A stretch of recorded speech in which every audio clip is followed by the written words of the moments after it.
সাম্প্রতিক সময়ে ভারতের প্রধানমন্ত্রী নরেন্দ্র মোদীর ইসরায়েল সফরের পর থেকে দুই দেশের সম্পর্ক নিয়ে ব্যাপক আলোচনা শুরু হয়েছে। ভারত এবং ইসরায়েলের মধ্যকার সম্পর্ক অত্যন্ত জটিল এবং বহুমুখী ইতিহাসের অংশ। ভারত ইসরায়েলকে স্বীকৃতি দেওয়ার ৪২ বছর পর আনুষ্ঠানিকভাবে কূটনৈতিক সম্পর্ক শুরু করেছিল।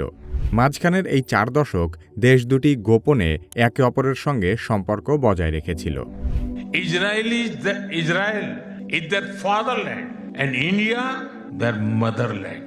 ভারত এবং ইসরায়েল উভয়ই উগ্র জাতীয়তাবাদী আদর্শের মাধ্যমে ঘনিষ্ঠ মিত্র হয়ে উঠেছে। ভারতের হিন্দু জাতীয়তাবাদ অনেকটাই ইসরায়েলের ইহুদি জাতীয়তাবাদ থেকে অনুপ্রাণিত এবং দুই দেশই মুসলিমদেরকে তাদের প্রধান শত্রু হিসেবে বিবেচনা করে। ভারত ইসরায়েলের উগ্র জাতীয়তাবাদ এবং দুই দেশের ঐতিহাসিক সম্পর্কের ইতিহাস নিয়ে আলোচনা করা হবে কি কেন কিভাবে এই পর্বে।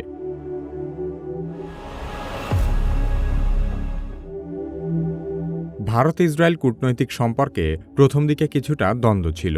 স্বাধীনতার পর ভারত উপনিবেশবাদ বিরোধী অবস্থান নেওয়ার কারণে ফিলিস্তিনের মুক্তি সংগ্রামের প্রতি সমর্থন জানিয়েছিল। জওহরলাল নেহেরু ও মহাত্মা গান্ধী উভয়েই ইহুদিদের জন্য একটি ধর্মীয় রাষ্ট্র গঠনের বিরোধিতা করেছিলেন। ভারত জোট নিরপেক্ষতা, সাম্রাজ্যবাদ বিরোধী সংহতি এবং তৃতীয় বিশ্বের ঐক্যের ভিত্তিতে পররাষ্ট্রনীতি গড়ে তুলতে চেয়েছিল, যার ফলে ১৯৪৮ সালে ফিলিস্তিন ভাগ করে ইসরায়েল রাষ্ট্র প্রতিষ্ঠার বিরুদ্ধে ভোট দিয়েছিল ভারত। পরবর্তীতে ১৯৫০ সালে ভারত ইসরায়েলকে স্বীকৃতি দিলেও পূর্ণাঙ্গ কূটনৈতিক সম্পর্ক স্থাপন করেনি। সে সময় ভারত প্রকাশ্যে আরব বিশ্বের সাথে সম্পর্ক বজায় রাখছিল, অন্যদিকে গোপনে নিজেদের জাতীয় স্বার্থের জন্য ইসরায়েলের সাথে কাজ করতে শুরু করে। নেহেরু সরকার পশ্চিমা বিশ্বের সহযোগিতা চেয়েছিল, কিন্তু একই সাথে আবার আরবদেরকেও দূরে ঠেলতে চায়নি। এই দ্বিমুখী নীতির ফলেই ইসরায়েলের সাথে গোপনে কূটনৈতিক যোগাযোগ শুরু হয়, যা পরবর্তীতে সামরিক ও গোয়েন্দা সহযোগিতার রূপ নেয়। সামরিক প্রয়োজন এবং অস্ত্রের অভাব ভারত ইসরায়েল গোপন সম্পর্কের অন্যতম প্রধান চালিকা শক্তি হয়ে উঠেছিল। ১৯৬২ সালে চীন যুদ্ধের সময় নেহেরু গোপনে ইসরায়েলের প্রধানমন্ত্রী ডেভিড বেনগুরিয়নের কাছে সাহায্য চান, যদিও বেনগুরিয়ন তখন গোপনে সাহায্য পাঠাতে অস্বীকার করেছিল। তবে পরবর্তীতে ইসরায়েল গোপনেই ভারতকে সামরিক সহায়তা দিতে শুরু করে। ১৯৬৫ এবং ১৯৭১ সালে পাকিস্তানের সাথে যুদ্ধের সময় ভারত তীব্র অস্ত্র সংকটে পড়ে। তখন ওয়াশিংটন কিংবা মস্কো কোনো জায়গা থেকেই ভারত পর্যাপ্ত সাহায্য পায়নি, আর তখন ভারতের সেই শূন্যতা পূরণ করেছিল ইসরায়েল। ইসরায়েল গোপনে অস্ত্র, গোলাবারুদ এবং সামরিক যন্ত্রাংশ পাঠাতে শুরু করে। ১৯৬৭ সালে আরব ইসরায়েল যুদ্ধে ইসরায়েলের দ্রুত বিজয় ভারতীয় সামরিক নেতাদেরকে গভীরভাবে প্রভাবিত করেছিল, যার ফলে ভারত ইসরায়েল সামরিক সহযোগিতা আরও বৃদ্ধি পায়। তখনও পর্যন্ত ভারত প্রকাশ্যে আরবদের সমর্থন করলেও পর্দার আড়ালে ইসরায়েলের সাথে সম্পর্ক আরও গভীর করতে থাকে। এক পর্যায়ে গোয়েন্দা ও সামরিক প্রশিক্ষণের গোপন আদান প্রদান ভারত ইসরায়েল সম্পর্ককে আরও মজবুত করে তোলে। ভারতের গোয়েন্দা সংস্থা র এবং ইসরায়েলের গোয়েন্দা সংস্থা মোসাদের মধ্যে পাকিস্তান ও চীনের বিরুদ্ধে তথ্য আদান প্রদান শুরু হয়। সে সময় ভারতীয় সামরিক অফিসারদেরকে সীমিত প্রশিক্ষণের জন্য নিয়মিত ইসরায়েলে পাঠানো হতো।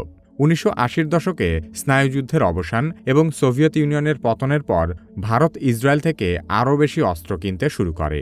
১৯৮৫ সালে ভারতের প্রধানমন্ত্রী রাজীব গান্ধী এবং ইসরায়েলি প্রধানমন্ত্রী শিমন পেরেজ বৈঠক করেন, যা ছিল দুই দেশের প্রধানমন্ত্রীদের মধ্যে প্রথম উন্মুক্ত আনুষ্ঠানিক বৈঠক। রাজীব গান্ধী ভারতের আধুনিকীকরণ এবং সামরিক শিল্প কমপ্লেক্সকে শক্তিশালী করতে ইসরায়েলের ব্যাপক সহযোগিতা নেন। সেই গোপন সহযোগিতা থেকেই অবশেষে ইসরায়েলকে স্বীকৃতি দেওয়ার দীর্ঘ ৪২ বছর পর ১৯৯২ সালে ভারত ইসরায়েল প্রকাশ্যে পূর্ণাঙ্গ কূটনৈতিক সম্পর্ক শুরু করে।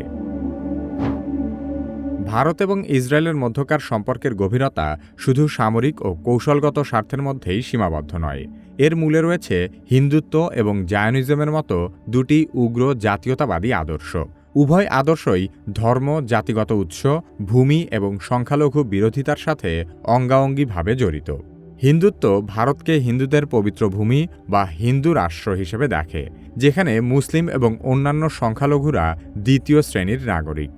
একইভাবে জায়নিজমও ইসরায়েলকে ইহুদিদের একমাত্র জাতীয় ভূমি মনে করে, যেখানে ফিলিস্তিনিদের কোনো অধিকার নেই। গণতন্ত্রের এই মডেলকে বলা হয় এথনিক ডেমোক্রেসি বা এথনোক্রেসি। এর মূল বক্তব্য হল সংখ্যাগরিষ্ঠ ধর্ম বা জাতির লোকেরাই প্রাধান্য পাবে এবং সংখ্যালঘুরা বহিরাগত বা সন্ত্রাসী হিসেবে চিহ্নিত হবে। ভারত আর ইসরায়েলের এই উগ্র জাতীয়তাবাদকে আবার এক সূত্রে গেঁথেছে ইসলামোফোবিয়া, কারণ উভয় দেশেই মুসলিমদেরকে তাদের জাতীয় শত্রু হিসেবে বিবেচনা করা হয়। হিন্দুত্ববাদীরা ভারতীয় মুসলিমদেরকে বলে অনুপ্রবেশকারী, আর জায়নিস্টরা ফিলিস্তিনিদের মনে করে সন্ত্রাসী। ভারত আর ইসরায়েল উভয় দেশই নিজেদেরকে অতি প্রাচীন সভ্যতার উত্তরসূরি দাবি করে এবং নিজেদের সেই হারানো ঐতিহ্য পুনরুদ্ধারের জন্য মুসলিমদের দমন করা তাদের মূল লক্ষ্য। ভারতে হিন্দু জাতীয়তাবাদের প্রবক্তারা ইসরায়েলের জায়নিজম মডেল থেকে অনুপ্রাণিত হয়েই ভারতে মুসলিম বিদ্বেষের বীজ বপন করেছিল। 1923 সালে VV Savarkar Hindutva who is a Hindu বইয়ে হিন্দুত্বের মূল ধারণা প্রতিষ্ঠা করেন। সেখানে তিনি জায়নিজমকে এথনো ন্যাশনালিস্ট চিন্তার পারফেকশন হিসেবে প্রশংসা করেছেন। সেখানে সাভারকার লিখেছিলেন যে ফিলিস্তিনে যদি ইহুদি রাষ্ট্র হয় তাহলে হিন্দুরা ততটাই খুশি হবে যতটা হবে তাদের ইহুদি বন্ধুরা, কারণ সাভারকার হিন্দু এবং ইহুদিদেরকে মুসলিমদের দ্বারা নির্যাতিত হিসেবে দেখেছেন। হিন্দু ও ইহুদি উভয়ের জন্য জাতীয় স্বাধীনতা ও ভূমির দাবিকে সাভারকার একইভাবে সমর্থন করেছে। একইভাবে আরএসএসের দ্বিতীয় প্রধান এম.এস. গোয়ালকর তার উই অর আওয়ার ন্যাশনহুড ডিফাইন্ড বইতে জায়নিজমকে হিব্রু জাতির পুনর্গঠন হিসেবে উল্লেখ করে বলেছেন যে ফিলিস্তিনে ইহুদিদের পুনর্বাসন হিব্রু জাতীয় জীবনকে পুনরুজ্জীবিত করবে। গোয়ালকর হিন্দু রাষ্ট্র গঠনের জন্য জায়নিজমকে একটি মডেল হিসেবেও দেখেছেন, যেখানে দেশ, জাতি, ধর্ম, সংস্কৃতি এবং ভাষা একসাথে মিলে একটি পূর্ণ জাতীয়তা গঠন করে। সেই ঐতিহাসিক অনুপ্রেরণা আজকের নরেন্দ্র মোদী এবং বেনিয়ামিন নেতানিয়াহুর সম্পর্কে প্রতিফলিত হয়েছে, যেখানে দুই নেতাই কিন্ডার্ড স্পিরিট হিসেবে পরিচিত। কিন্ডার্ড স্পিরিট বলতে এমন দুই বা ততোধিক মানুষকে বোঝায় যাদের মধ্যে গভীর ও স্বাভাবিক এক ধরনের মানসিক সংযোগ থাকে, তাদের মূল্যবোধ, আগ্রহ ও দৃষ্টিভঙ্গিতে মিল থাকে এবং তারা এক ধরনের গভীর বোঝাপড়া বা আত্মিক বন্ধন অনুভব করে। মোদির সাম্প্রতিক ইসরায়েল সফরে ইসরায়েলের পার্লামেন্টে দেওয়া ভাষণে এই বন্ধনকে সিভিলাইজেশনাল টাইজ বা সভ্যতাগত বন্ধন হিসেবে উল্লেখ করেছেন। খাঁটি বাংলায় বললে এই সম্পর্ককে অনেকটা চোরে চোরে মাস্তুতু ভাই বললেও ভুল হবে না। ভারত এবং ইসরায়েলের মধ্যকার আদর্শগত মিলনের সবচেয়ে উদ্বেগজনক এবং বাস্তবমুখী দিক হল সংখ্যালঘু নির্যাতনের নীতি এবং সমান্তরাল দখলদারিত্বের কৌশল। কাশ্মীর এবং ফিলিস্তিনের পরিস্থিতি এতটাই সাদৃশ্যপূর্ণ যে অনেক বিশ্লেষক এবং মানবাধিকার সংস্থা এগুলোকে প্যারালাল অকুপেশনস হিসেবে চিহ্নিত করেছেন। ভারত 2019 সালের 5 আগস্ট আর্টিকেল 370 এবং 35-এ বাতিল করে জম্মু কাশ্মীরের বিশেষ মর্যাদা কেড়ে নিয়েছিল।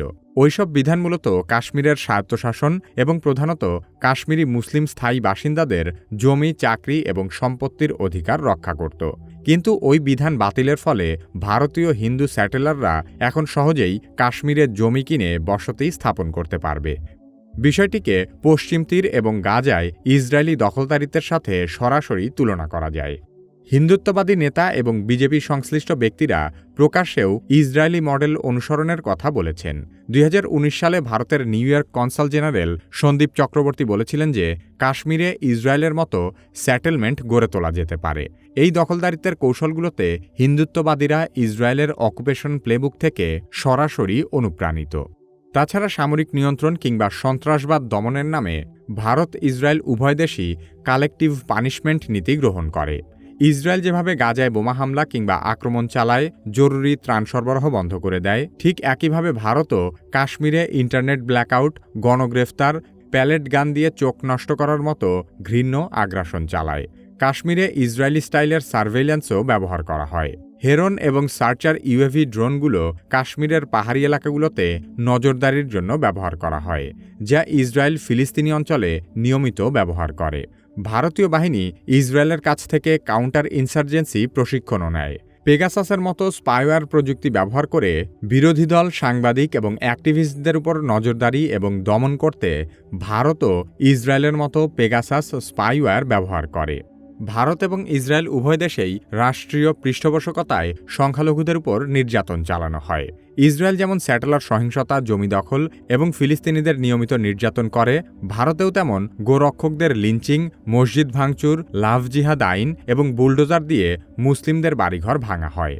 ইসরায়েলে ফিলিস্তিনিদের অধিকার সীমিত করে যে ধরনের বর্ণবাদী ব্যবস্থা চালু করা হয়েছে, ভারতে তারই ভিন্ন সংস্করণ হল সিএএ বা এনআরসির মতো বিভিন্ন জাতীয় নাগরিকত্ব আইন।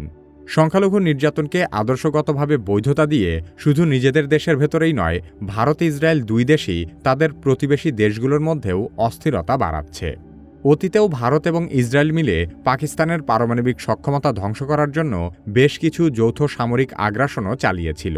ভারত এবং ইসরায়েলের কড়া নজরদারি এড়িয়ে পাকিস্তান কিভাবে পারমাণবিক বোমা তৈরি করেছিল সে সম্পর্কে জানতে চাইলে কিভাবে এই ভিডিওটি দেখতে পারেন। বর্তমান সময়ে এআই না শিখলে আপনি নিশ্চিতভাবেই পিছিয়ে পড়বেন। যারা নিজে নিজে এআই এর ব্যবহার শুরু করতে ভয় পাচ্ছেন, তারা কিভাবে একাডেমির এআই দক্ষতা কোর্সে ভর্তি হতে পারেন। ভিডিও ডেসক্রিপশন ও পিন কমেন্টে কোর্সের লিংক দেওয়া আছে।